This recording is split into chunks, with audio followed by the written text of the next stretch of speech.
Alright, welcome to episode 7 of Rebuilding the Game Wall. This one is the most expensive rebuilding the game wall that'll probably ever happen on this channel. Oh man, I got a PS3 game, I got an Xbox game, and the rest are PS2 games, so let's get through this, alright?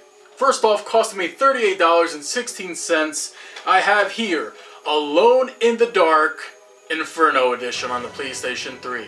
Now, originally when this game launched on the Xbox 360, it wasn't well received. A lot of people hated on it, and well, it got ripped to shreds.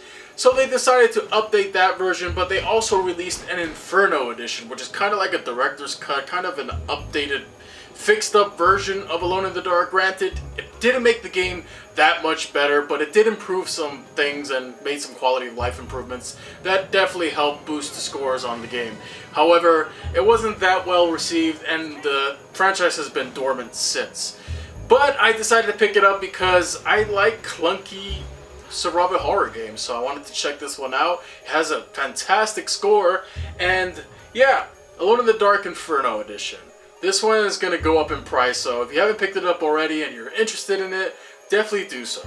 Next up, we have the sequel to the obscure game that we were talking about in the previous episode, Obscure: The Aftermath, for the PlayStation 2. This came out, I think, after the 7th generation of consoles had already launched, so this one was available also on the Wii, but not on the original Xbox.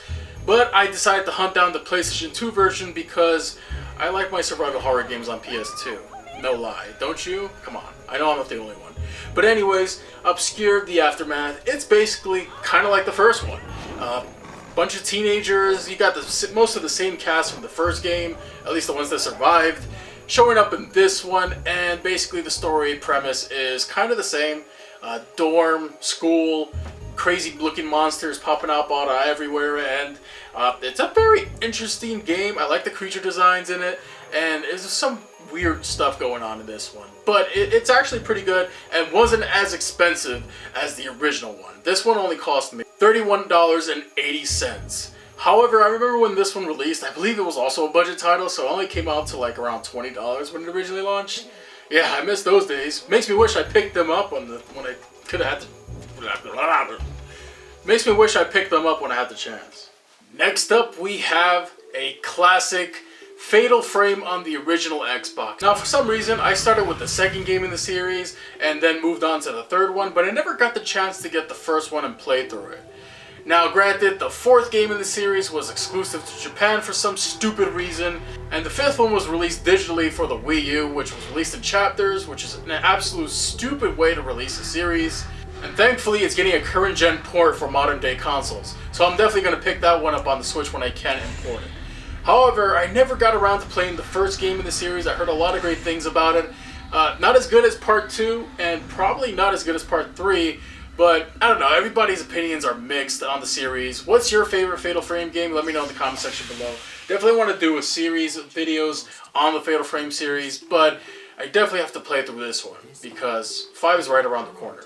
So anyways, yeah, I paid a pretty penny for this. I won this one for $44.51. I got pretty lucky with this one. It was a bid war, and the prices on these Fatal Frame games go really high at this point. So definitely check them out if you haven't already. And we're moving on. And speaking of horror games where the prices go up, Silent Hill 3. This one cost me $84.80. I kid you not. The disc even has like a slight crack towards the middle ring. However, I did put some protection on that just to prevent it from further breaking. As you can see it here, it's got that little ring sticker around it. Yeah, so almost dropped it. These games are crazy expensive nowadays. I'm glad I have most of them. Well, at least the second one on the original Xbox, and I already had Part 4, The Room. But I never got around to playing Silent Hill 3. That's changed because I've gotten around to playing it, and I'm really enjoying it so far. But that price, and that was only because the disc had a little crack in it. Now, this game goes for over $100. It's ridiculous, man. Don't get me started on the remastered. And don't get me started on the remastered collection, because I wasn't even going to touch that.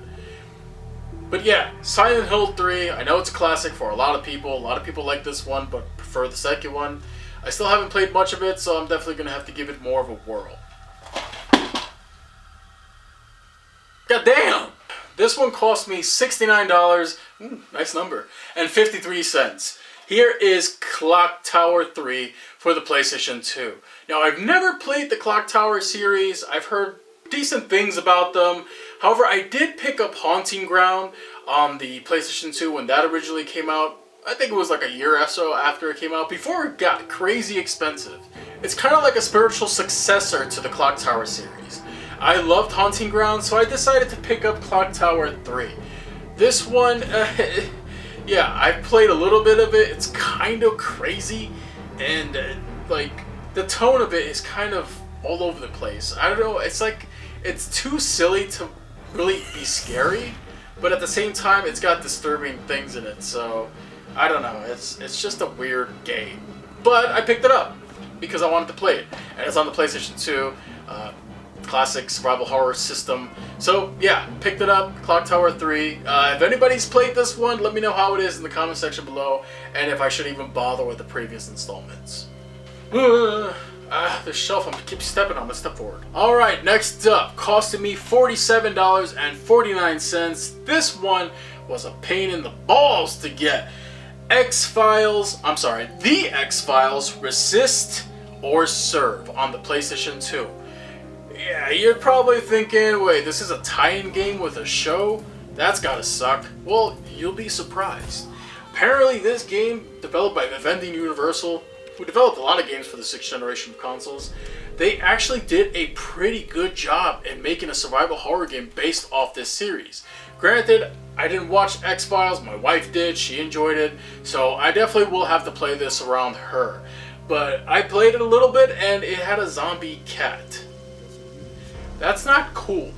But regardless, Xfiles Resist or Serve, this one's getting harder to get by the day. So if you haven't picked this one up, it's apparently a hidden gem. Definitely check it out. And last but not least, here we have it.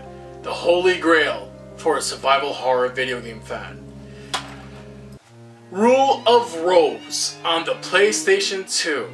This one, I kid you not, cost me $344.98. Jesus! Might as well just round it up to $345. Man, the thing that really kicks me in the nuts with this one was I could have resorted to emulation, but no, I had to be a stubborn asshole and get it physically. Granted, the reason why it was only $344.98 was because it didn't include the manual. So anyway, I saw somebody on Etsy from Russia selling like a reproduction manual, so I'm probably gonna have to pick that up. But yeah, Rule of Rose on the PlayStation 2. This is not a very favored game. It got ripped to shreds by critics and it almost got banned in the US. I know it got banned in other countries, but there's a lot of disturbing crap in this game because it's got to deal with like kids, and they're like kids are like creepy and they're like acting up and going crazy. It's on this blimp or something. I've played a little bit of it. I played a decent amount of it actually. I played like maybe 3 hours into it, and I'm actually enjoying it because it's got the whole fixed camera angles, perspective, and a very wonky combat system where you kind of just want to like evade enemies rather than face them head on. So that's my jam. I love that kind of gameplay, but I haven't gotten to the boss fights yet, which I heard are a nightmare. So yes, this is the holy grail for this channel. For me personally, as a survival horror fan, this is the big one. I don't think there'll ever be another game in this game wall that'll be as expensive as Rule of Rose on the PlayStation 2. And that is why this episode is the most expensive episode of Rebuilding the Game Wall. I guarantee you this, don't expect me to spend that much money on a game like this anymore. Ever again. Because that is just ridiculous. You know what I did? I had to sell most of my SH Figure Arts Dragon Ball collection in order to pick this one up and justify the price.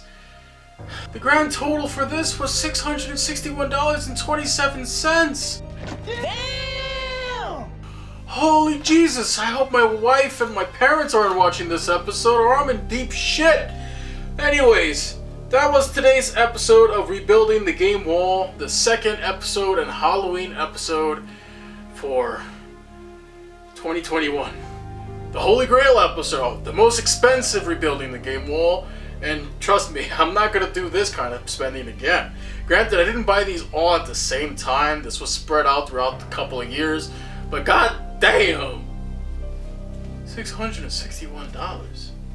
I gotta find me a new hobby.